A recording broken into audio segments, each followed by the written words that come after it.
மாணவ மாணவிய செல்வங்களுக்கு வணக்கம். நான் உங்கள் அஸ்வின்.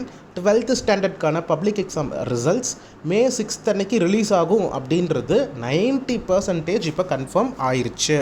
இன்னும் 10% எதுக்காக வெயிட் பண்ணுறோம் அப்படின்னா, பள்ளிக்கல்வித்துறைக்கிட்ட இருந்து அந்த அஃபீஷியல் நோட்டீஸ் வரும், ப்ரெஸ் ரிலீஸ் அப்படின்னு சொல்லி போட்டு அது கொடுப்பாங்க.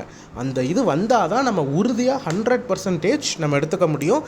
குறிப்பாக அதில் தான் டைமிங் பார்த்திங்கன்னா இருக்கும். பட் இருந்தாலும் நியூஸில் இப்போ திட்டமிட்டபடி வெளியிடப்படும்னு சொல்கிறாங்களே, அது எதனால் அப்படின்னா, இப்போ பள்ளிக்கல்வித்துறை என்ன பண்ணியிருக்காங்க அப்படின்னா, எல்லா ப்ராசஸையும் முடிச்சுட்டாங்க. டெக்னிக்கல் லெவலில் அவங்க அந்த டேட்டா பேஸில் அப்லோட் பண்ணுறது, இந்த மாதிரி எல்லாத்தையுமே கம்ப்ளீட்டாக பார்த்திங்கன்னா ஃபினிஷ் பண்ணிட்டாங்க.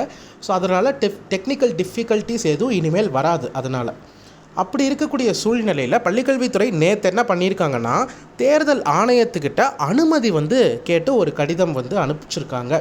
எதுக்காக தேர்தல் ஆணையம், எலெக்ஷன் கமிஷன் எதுக்கு வரணும் அப்படின்னா, உங்கள் எல்லாருக்குமே தெரியும், இப்போ கரண்ட்டாக லோக்சபா எலெக்ஷன்ஸ் நடந்துகிட்ருக்கு. தமிழ்நாட்டில் முடிஞ்சாலும் நமக்கு ஜூன் 3 வரைக்குமே தேர்தல் நடத்தை விதிகள், கோட் ஆஃப் கண்டக்ட் பார்த்திங்கன்னா இருக்கிற காரணத்தினால அவங்க தேர்தல் ஆணையத்துக்கிட்ட இந்த மாதிரி 12th ரிசல்ட்டை நாங்கள் ரிலீஸ் பண்ண போகிறோம் அப்படிங்கிற அந்த ஒரு பெர்மிஷனை கண்டிப்பாக வாங்க வேண்டிய ஒரு கட்டாயம்.